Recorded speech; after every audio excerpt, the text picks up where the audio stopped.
Hi everybody, it's Stacy with Level Ground Trading. I'm in our tasting room enjoying a freshly pulled shot of espresso. Oh, I'd love to be able to share it with you, but I'm going to enjoy it myself.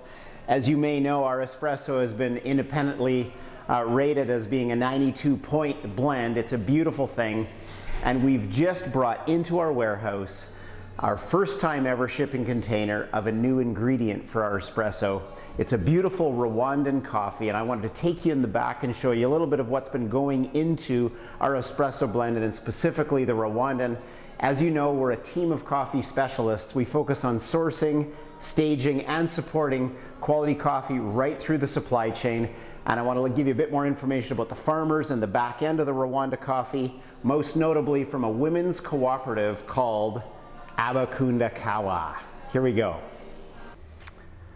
I realize now that when I was in the tasting room showing you a beautiful fresh pulled shot of espresso, I might have lost you if you happen to be a person who doesn't currently lean into enjoying espresso. Our espresso 5-pounder looks like this. It ends up usually at restaurants and cafes for food service. It's not only beautiful as an espresso, it's wonderful in a French press or an AeroPress, but that aside, our Rwandan coffee from Abakundakawa is going to show up in more blends than just the espresso. It's going to show up through Western Canada in this Africa blend, and it'll also show up in these beautiful packages, and it'll be showing off there, the Rift Valley and the Bright Roast. So it's not just going to be an espresso, it's going to be shared in a few other blends. I'll take you further back in the building and show you where we work with the green beans before they end up in the packages. I'm in the back of our facility now. Once we've sourced the coffee and it's come into our building, and this year we'll get about 30 shipping containers from 9 different countries. When it gets in and we're getting ready to stage it, it's in piles like this. Does this pile of sacks look familiar to you? If you followed us on Facebook or on Instagram, you will have seen a recent post with the threesome of our quality assurance team. Bree is kind of standing like this in front of it, and Bree, Joshua, and David are exulting over the new arrival of Abakundakawa. So one shipping container is 20 tons of gorgeousness, as we called it in the Facebook post, and it represents 320 sacks of coffee. It's green, it's unroasted. It kind of behaves, if you're not familiar with green coffee, a lot like unpopped popcorn. You can store it if you're careful about it, and we try to pull the green coffee out of the sacks and roast it just as customers order it, so that it's always being kept in this form as long as possible, because the time kind of speeds up once it's been roasted. So this container of coffee has had quite a travel trip before it got to us. Rwanda, as you may know, a country of almost 13 million people, is landlocked, right? So they have no accessible port to them. So once we've approved a sample of coffee that represents this exact pile behind me, and it's approved, these 320 sacks get put in a 20-foot long metal container, get put on a flat deck truck, and they get moved through the country of Tanzania, through the city of Arusha, and they head towards Kenya and the port of Mombasa. And there it would get put with thousands of other shipping containers onto a seagoing freighter and head through the Suez Canal and make its way towards us. So this coffee has traveled. It was our intention, before we struck the relationship with Abakundakawa and purchased it, that a few of us on our team would go to visit them first. And COVID struck, so we had to cancel our flights and we weren't able to go, but we leaned into a great relationship with Sustainable Harvest, and Sustainable Harvest helped us complete the relationship, complete the deal, and get the coffee to us here at Level Ground from Abakundakawa. So we are very grateful for that. It's hard for me, as a person who's grown up in Canada with a lot of space around me, to understand how small the land mass is per farm that's part of the cooperative of Abakundakawa producing this coffee.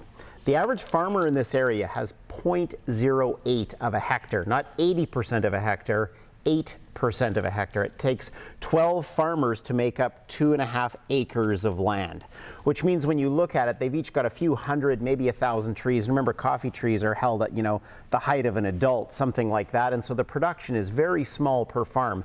Remember I mentioned these sacks are 60 kilos, or about 130 pounds per sack? The average coffee farmer in Rwanda annually produces 80 pounds, just over half of one sack.